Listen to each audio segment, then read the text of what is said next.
Hello mga Mars! Magka-camping tayo ngayon at ang pupuntahan natin ay ang sikat na Mapanhuepe Lake o ang tinatawag nilang The New Zealand of Luzon. Dito lang yan sa San Marcelino, Zambales.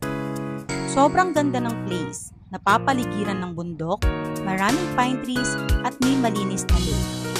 Madaming turista ang pumupunta dito para mag-camping, gustong mag-relax, nature trip o bonding with families and friends. Makikita din dito ang Sunken Church at ito daw ay ang dating simbahan ng Santa Barbara. Bumiyahe kami ng 3.5 hours mula Quezon City to Zambales via NLEX and SC-TEX. Nag-ways kami papuntang Rabanes Elementary School, San Marcelino dahil doon ang meet-up namin with our tour guide. Dito pa lang sa dinadaanan namin, busog na ang aming mga mata. Ang sarap mag-sightseeing.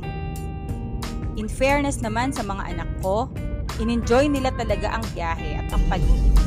Hindi sila nag-cellphone. Tawanan, kwentuhan, asaran, hanggang sa campsite.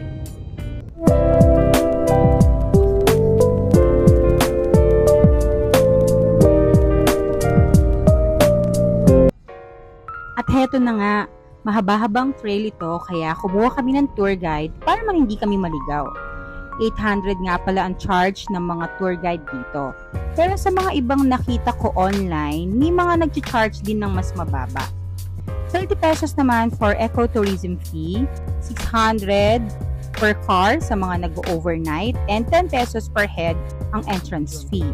Pero kung may kasama kayong senior citizen, kids, na 12 years old below, and PWD, free entrance sila.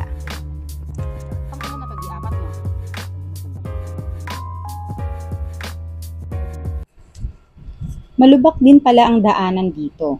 May nadaanan din kaming part na may konting tubig, pero short and mababaw lang naman. Kaya dapat nasa tamang track tayo para hindi mabalahaw, lalo na kung medyo mababa at maliit ang dala nating car. May buhangin din dito na sobrang lambot, so need nating bumuelo para hindi ma-stuck.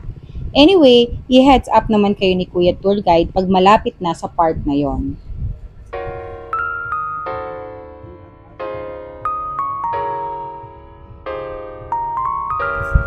So, diba, ang ganda ng place, ang lawak, tapos napapalibutan ng bundok. Sa mga naghahanap nga pala ng off-road, goods na goods dito.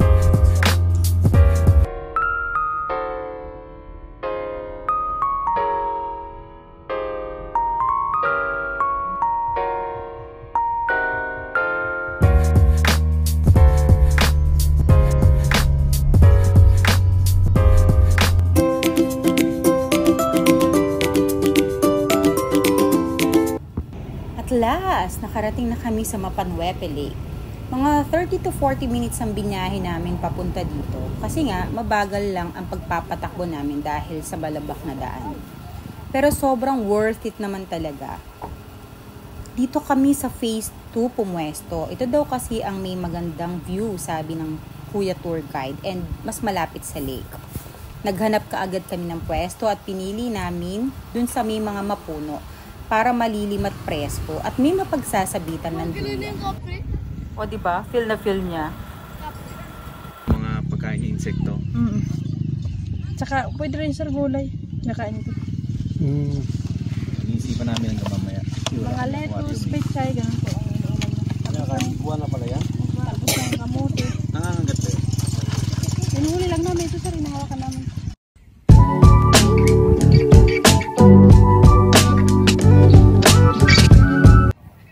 Wala nga palang cellphone signal dito, pero may free wifi. Yun nga lang mahina at pang messenger lang. Pero okay din yun kasi para makapagpahinga naman sa phones and social media. At sa mga gusto naman palang mag-bonfire, see to it na may dala kayong bonfire rack.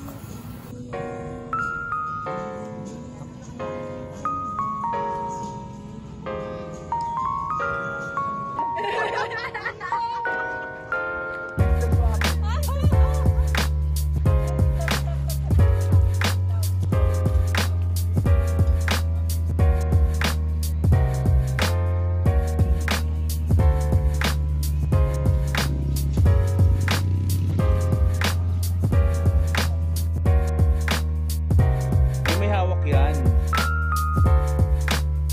You know, ganon.